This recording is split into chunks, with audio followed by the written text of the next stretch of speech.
베이비 부모 여러분, 당신의 버킷리스트 지금 시작하세요. 코로나 팬데믹으로 인해 비대면 사회로의 변화가 더욱 빨라졌습니다. 이젠 강연도 청중 앞에 선다는 압박감이나 긴장감 없이 온라인상에서 좀 더 편하게 할 수 있게 되었습니다. 물론 강의가 재미있고 유익해야 하겠죠. 안녕하세요. 저는 최인규입니다. 공공기관에서 30여 년 근무를 하고 2020년에 은퇴하여 지금은 전직 지원 전문 컨설턴트로 일하고 있습니다. 저 역시 보시는 바와 같이 베이비붐 세대입니다. 저는 오늘 베이비부머 여러분들에게 인생의 남은 시간들을 그것이 여가가 되었든 친구와의 관계가 되었든 아니면 일이 되었든 이제는 하고 싶은 것, 좋아하는 것들만 하면서 보내라는 메시지를 버킷리스트라는 키워드에 담아 얘기하고자 합니다. 저희 이런 생각이 세상의 많은 베이비부머 분들과 공유되었으면 좋겠습니다. 우리나라에서는 베이비붐 세대가 한국 전쟁이 끝난 후인 1950년대 중반에 시작되었습니다. 미국, 유럽, 중국, 일본 등 대부분의 나라들이 2차 세계대전이 끝난 1940년대 중반에 시작된 것과 비교하면 약 10여 년 늦게 시작되었습니다.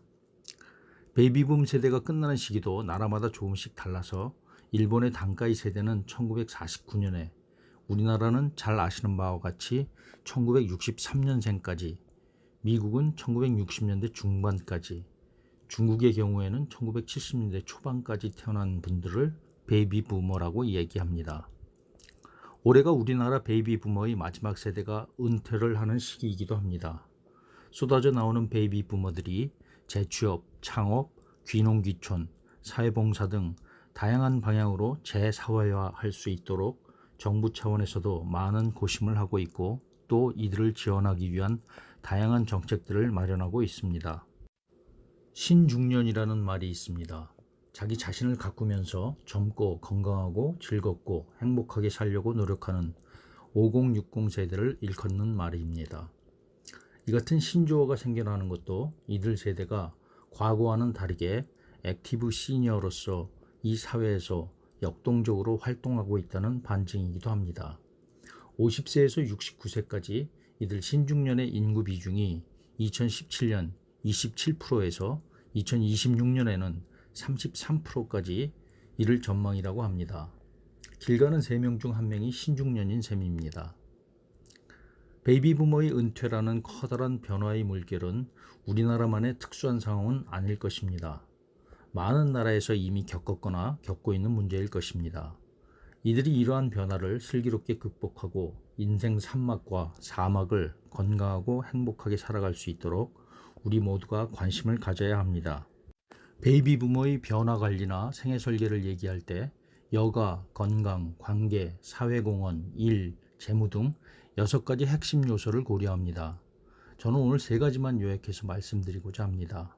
첫째, 좋아하는 여가 활동을 즐길 수 있도록 최소한의 건강을 유지하라. 60세가 넘은 베이비부머들에게 건강을 유지하라. 너무나 당연한 얘기입니다.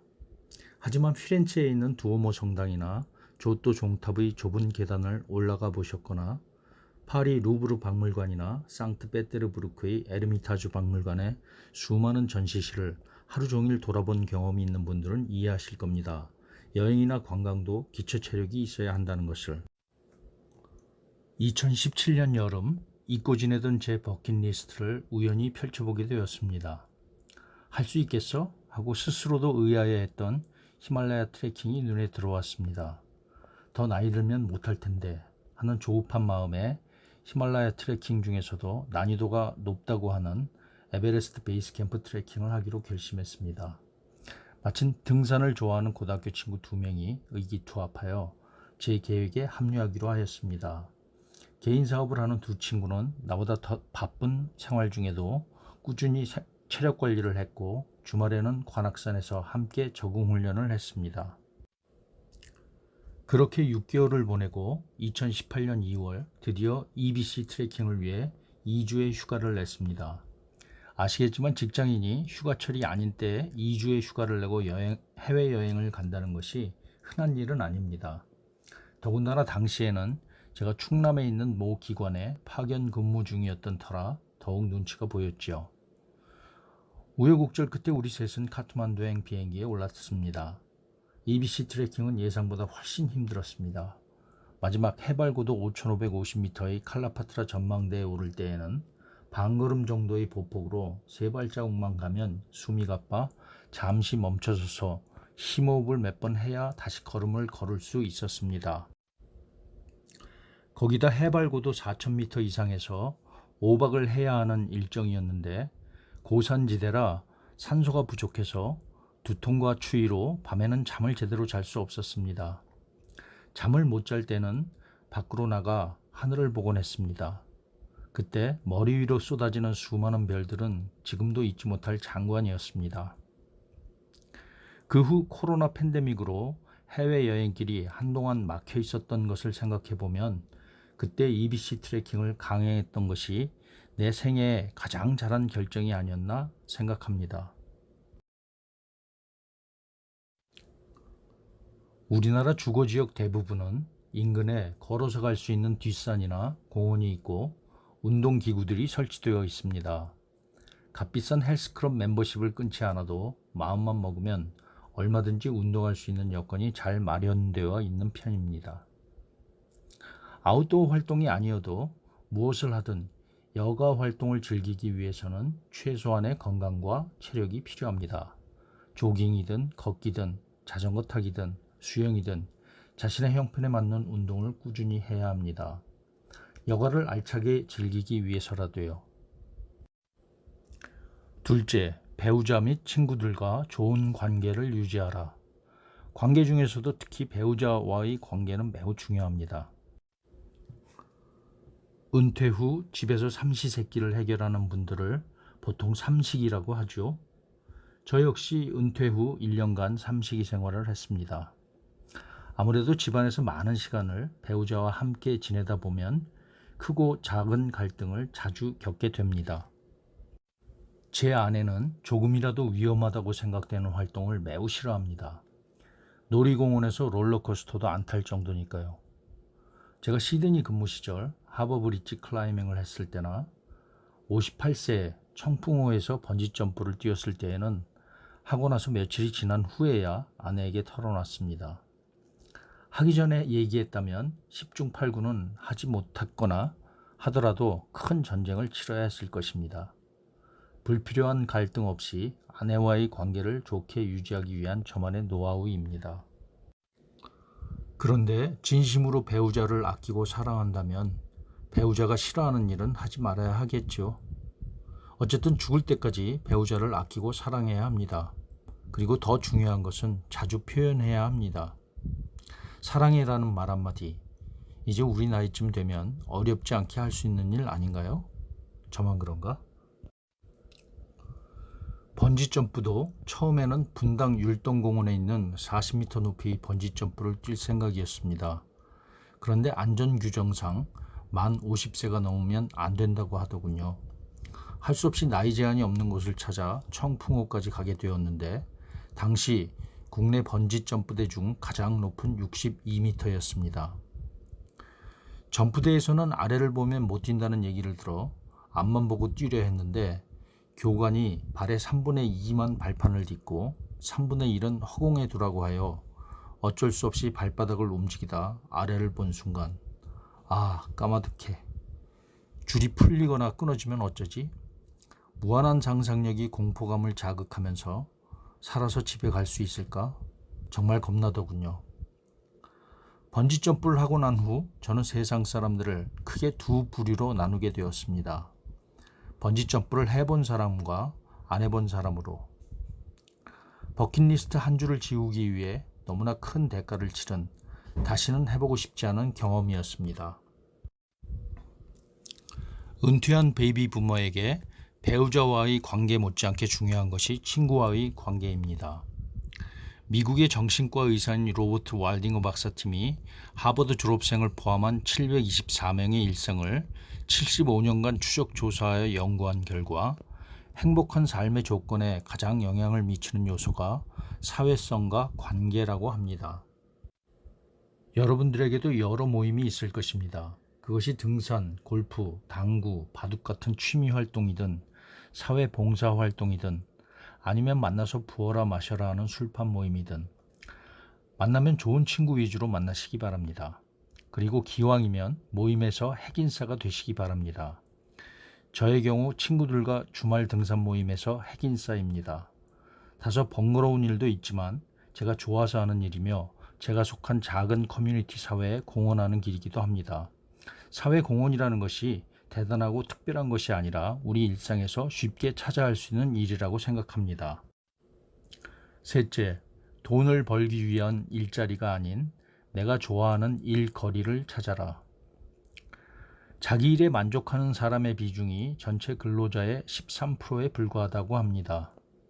결국 87%의 베이비 부모는 지금까지 본인과 가족의 생계를 위하여 의무감으로 일해온 셈입니다.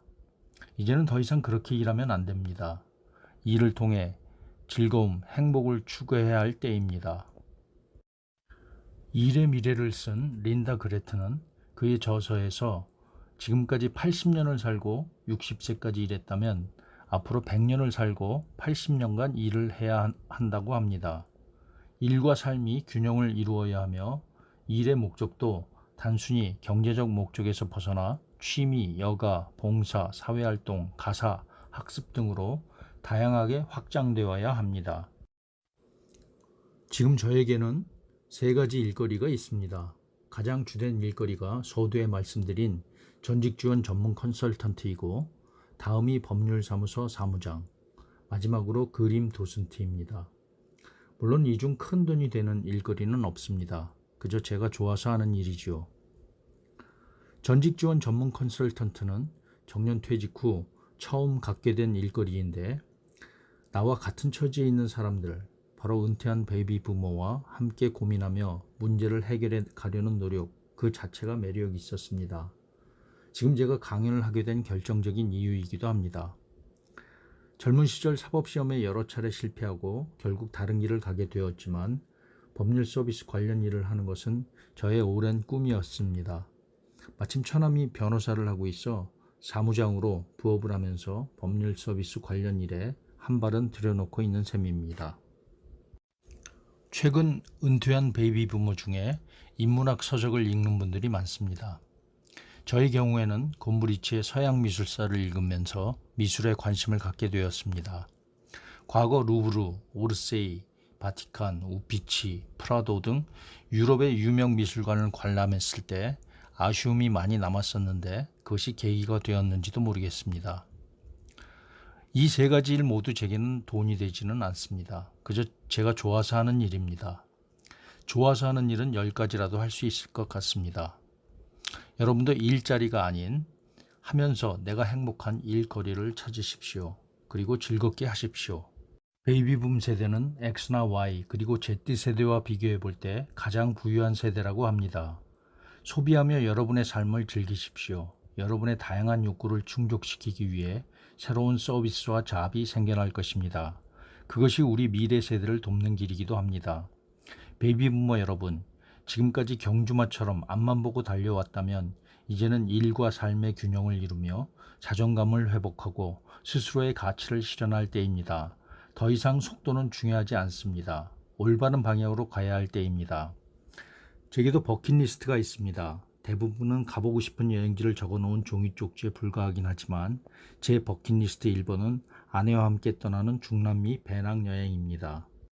마추픽추, 우유니 소금 사막, 이과수 폭포 등 유명 관광지를 둘러보고 기후변화로 무너져 내리는 페리토 모레노 빙하와 지구의 허파, 아마존이 파헤쳐지는 생생한 현장에서 우리가 미래를 위해 무엇을 할 수 있을지 고민도 해보는 상당한 체력을 요하는 2-3개월에 걸친 강행군 일정입니다. 그것도 럭저리한 여행이 아니라 큰 배낭을 메고 다리품을 팔며 다니는 그런 배낭여행 말입니다. 아내가 같이 가줄지는 모르겠습니다. 영화 버킷리스트에서 잭 니콜슨과 모건 프리만은 너무 늦게 시작했습니다.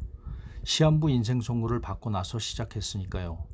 베이비 부머 여러분, 지금 바로 시작하셔야 합니다. 감사합니다.